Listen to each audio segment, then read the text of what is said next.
Para nadie es un secreto que México es un país peligroso. Hoy hablaremos de un caso que hasta el día de hoy no se sabe a ciencia cierta qué sucedió, pues valga la redundancia que en el país de la impunidad y la corrupción siempre se trata de cubrir el sol con un dedo. Por eso hoy te presento el misterioso caso de las muertas de Juárez. Entremos en contexto. Juárez es una ciudad al norte de México, se encuentra en el estado de Chihuahua, a orillas del río Bravo, colindando con los Estados Unidos. En sus mejores tiempos, mucha gente la bautizó como Las Vegas mexicanas, pues esta ciudad estaba repleta de clubs, casinos, discotecas y bares, y además se encontraba situada en medio del desierto. Pero, como una ciudad que se consideraba rica y segura terminó siendo la ciudad más peligrosa del mundo en el 2010, y siguiendo estando en el top 3 solo superada por Tijuana y Celaya en el 2021, bueno, fueron muchos factores, entre ellos la corrupción y los carteles que tomaron posesión de esta ciudad, pues está estratégicamente cerca de los Estados Unidos, y es una joya para el que la tuviera bajo su control, ya que podría traficar toneladas de estupefacientes a la Unión Americana, por lo que muchas bandas empezaron a pelear por apoderarse de ella, generando crimen y corrupción, sobornando a funcionarios públicos. Una vez que hayas entendido esto, comprenderás el por qué Juárez era el lugar idóneo para que se germinara esta serie de feminicidios. Todo empezó en 1993. Empiezan a aparecer cuerpos sin vida de mujeres de entre 15 y 25 años. La mayoría de estas eran de escasos recursos. Eran trabajadoras de maquilas que al no poder tener una educación superior, se veían en la necesidad de trabajar desde muy jóvenes. Todas estas tenían rasgos similares. Eran mujeres jóvenes de escasos recursos, delgadas, de cabello negro, ojos marrones y piel morena. Hay muchas teorías de quién estaba detrás de esto. Muchos decían que el mismo gobierno de la ciudad estaba inmiscuido, pues cuando gente externa se ofreció para ayudar en el caso, enviado desde Estados Unidos o de la misma Ciudad de México, comentaban que los mismos policías y peritos de la ciudad se esforzaban en dificultar el trabajo, muchas veces contaminando el área, como si tuvieran la orden de sabotear las investigaciones. Por lo que mucha gente concluía que había intereses de gente muy poderosa, no eran simplemente criminales. Curiosamente, las víctimas, es decir, las mujeres, se encontraban con rasgos de tortura sistemáticos, todas tenían un seno mutilado, por lo que las autoridades decían que se trataba de una única persona.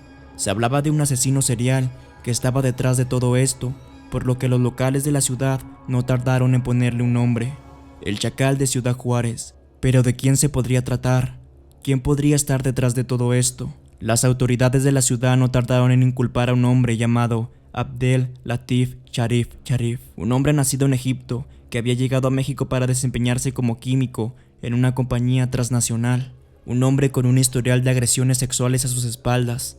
Llegó a México en 1994 para trabajar en una empresa llamada Benchmark Research and Technology. Antes de ello vivió en distintas partes de los Estados Unidos, desde 1970, donde se desempeñó como un brillante químico en diversas empresas transnacionales. En su haber cuenta con más de 20 patentes. Sin embargo, sus problemas jurídicos le llevaron a salir de los Estados Unidos y buscar una nueva vida en México. Este hombre fue sentenciado a 30 años de prisión por ser el responsable de 17 feminicidios, pero ya sé ahí el problema, que estando encarcelado el que estaba detrás de todo esto, seguían apareciendo mujeres sin vida y con el mismo patrón de tortura sistemático, un seno cortado.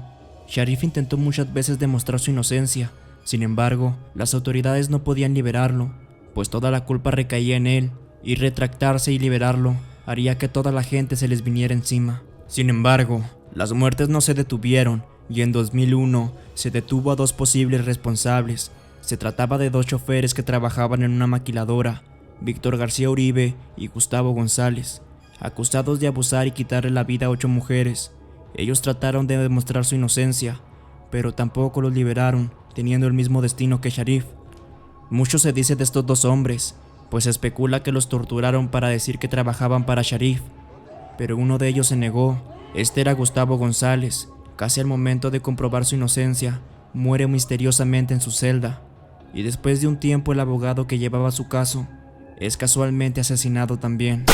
Más tarde Sharif empieza a dar nombres de personas relacionadas a los feminicidios. Entre ellas era un hijo de un empresario muy poderoso en Juárez, que más adelante hablaremos de eso. Bueno, no tardó mucho tiempo para que Sharif también se reportara muerto, por lo que parece ser un paro respiratorio, pero a pesar de eso, siguen los feminicidios, por lo que la gente empieza a especular que solo era una cortina de humo, que tal vez la gente detenida era gente que al ver que desaparecen muchas mujeres en Juárez, en sus retorcidas cabezas pensaron que se saldrían con las suyas y hacían lo mismo.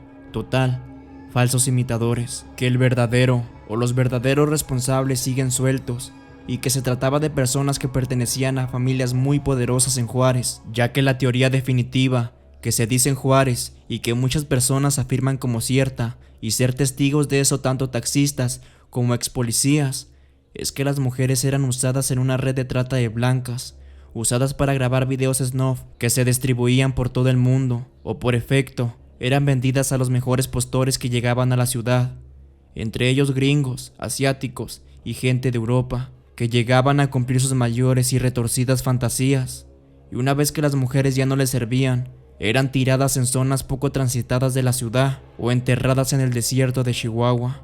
¿Te acuerdas que te conté que Sharif dio unos nombres antes de morir, casualmente de causas naturales? Uno de los tantos nombres que dio Sharif es Alejandro Maínez, hijo de un empresario, dueño de bares y clubs nocturnos en Ciudad Juárez.